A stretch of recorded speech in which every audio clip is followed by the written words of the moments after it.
Friends, তো শুভ বিকাল। দেখো হলদিয়া থেকে আমাদের সেই ননদ আসছে বাড়িতে। তো আসার কথা ছিল, অনেকদিন পর আসতে বললাম, তো এসছে।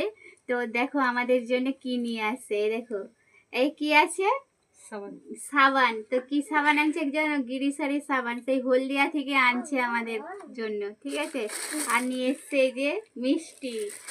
আর এ কি আছে বলে তো চলো কি আছে খুলে দেখি কি আছে, কি নিয়ে এসছে।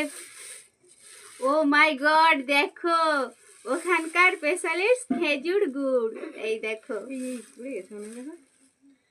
তো দেখো খাঁটি গুড় নিয়ে এসছে আমাদের জন্য। তো দারুণ একদম।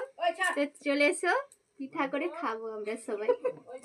টাটা। যে সকল বন্ধুরা খেজুর গুড় খেতে ভালোবাসে চলে এসো বৌদির এইখানে। হ্যাঁ, তো নিয়ে এসছে আমাদের ননদ হলদিয়া থেকে, একদম খাঁটি খেজুর গুড় একদম।